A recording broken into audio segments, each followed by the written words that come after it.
Et les amis là, vous savez qui c'est ça, Florent? Pourquoi je suis là, Florent? Marche nordique, tout ça, qu'est-ce qui se passe là? Qu'est-ce qui va se passer? Du coup, le 13 octobre, donc très prochainement, dans un mois, c'est l'Aubagnès, donc un grand événement de marche nordique. Ça fait combien ça commence à faire un an, Ça fait d'années, non? Oui, c'est la 8e édition cette année. Édition. Tu les as toutes faites? Non, je les ai pas toutes faites. Moi, ça fait la 5e année là. Ouais. Du coup, j'ai repris le projet et maintenant, voilà, c'est un grand événement. Toi, c'est la 5e année. C'est la 5e année. Quelle évolution? Ça a commencé la marche nordique avec, il y avait l'Aubagnès et derrière, ça a commencé la labellisation, les challenges, les différentes épreuves.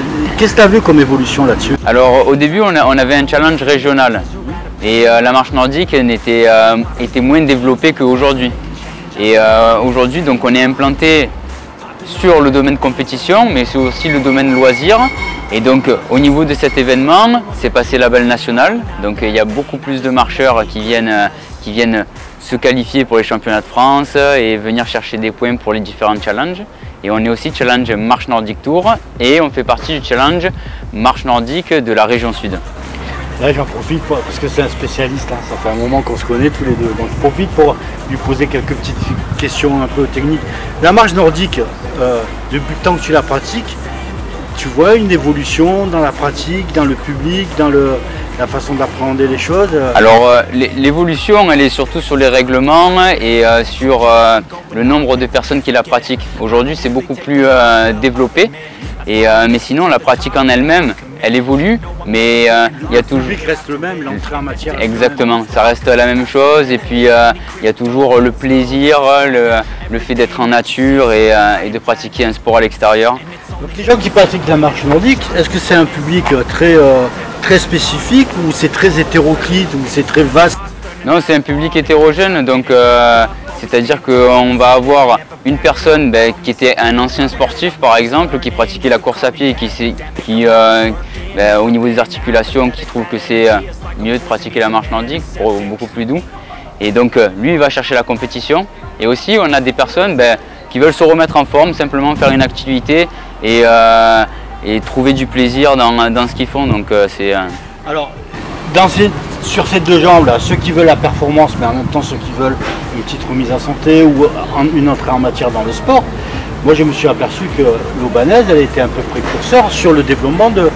Alors il y a les épreuves sportives, il y a les épreuves performance, où tu as raconté tout bien, tout ça, hein, les challenges, les cinéas, mais derrière, et notamment l'année dernière, vous avez monté une marche sur l'épreuve qu'on dit loisir, l'épreuve qu'on dit open, mais c'est une vraie épreuve et c'est un vrai engagement en fait, mais c'est pas le même objectif. Alors c'est ça, ce qui est bien dans cet événement, c'est qu'il est vraiment ouvert à tout le monde. C'est-à-dire on a cette épreuve compétition qui fait 12 km 5, celle-là ça fait des années qu'elle est en place, mais il y a aussi deux autres épreuves ouvertes. Déjà il y a l'épreuve de 5 km qui est ouverte à un public qui veut vraiment découvrir, qui ne connaît pas du tout la marche nordique et qui vient simplement découvrir. Donc celle-là elle est gratuite, n'importe qui peut s'inscrire. Et il y a aussi une deuxième épreuve qui est pour des personnes qui pratiquent de temps en temps la randonnée. Voilà, exactement. C'est ça. Des personnes qui viennent de commencer la marche nordique, où ça fait 2-3 ans qu'elles y sont, et qui veulent un peu se challenger, aller chercher un objectif personnel. Et puis c'est l'occasion de faire une compétition. Si je résume un peu, il y en a, ils peuvent venir, ils s'inscrivent, ils font leur marche open, il y a le repas derrière, le cadre il est super beau. C'est pour passer une super journée. Voilà, c'est pour passer, en plus on est dans une région où il y a tout le temps du soleil, c'est pour passer une demi-journée avec des mêmes personnes qui pratiquent la marche nordique, et c'est sympa de discuter avec tout le monde. En plus vous avez un coach qui va vous faire l'échauffement avant. Oui. Donc vous venez, vous n'avez pas l'habitude de faire beaucoup de sport, mais vous venez, vous aimez la marche, vous aimez la randonnée, vous aimez bouger en fait. Là c'est le moment de mesurer pour savoir un peu où vous en êtes. Vous avez un coach qui va venir, qui va vous faire l'échauffement, les étirements, et qui va vous identifier un petit peu les bonnes pratiques en même temps.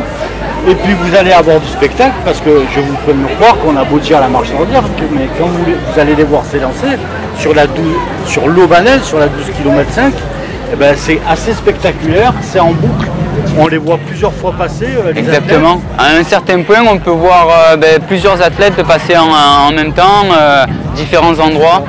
Et puis je peux vous dire que sur la troisième partie, la troisième mi-temps, là où il y a la convivialité, les marcheurs ils savent faire la fête et ils savent bien se réunir et tout. Franchement, c'est la date où moi je sais, je fais la chronométrie là-bas. C'est vraiment le moment où j'aime aller, quoi. Parce qu'il y a tout de réuni. Exactement, il y a le sport et puis il y a la bonne ambiance, il y a le plaisir et c'est ça aussi qui est important, c'est la convivialité comme tu disais Yves. Et donc c'est un bel événement à venir voir en tout cas. Donc la date, c'est le 13 octobre 2024. Ok. Pour s'inscrire, c'est sur la plateforme SportUp et sur le site internet provence-athlé.fr. Tout à fait. Le site de la Ligue et le site de l'UAVH. Exactement, donc sur le site de l'UAVH, sur le site du club, vous pouvez directement vous inscrire, ça sera retranscrit vers la plateforme d'inscription. Il reste encore quelques places. Ils peuvent commander le repas en même temps sur la plateforme. Tout à fait, le repas, donc ça sera une salade végétarienne, mais toutes les infos elles sont sur notre site internet, donc n'hésitez pas à vous inscrire, à aller voir et à venir à cet événement. Rendez-vous est pris. Merci Florent. Merci et à puis toi. À très vite à toi. Ouais.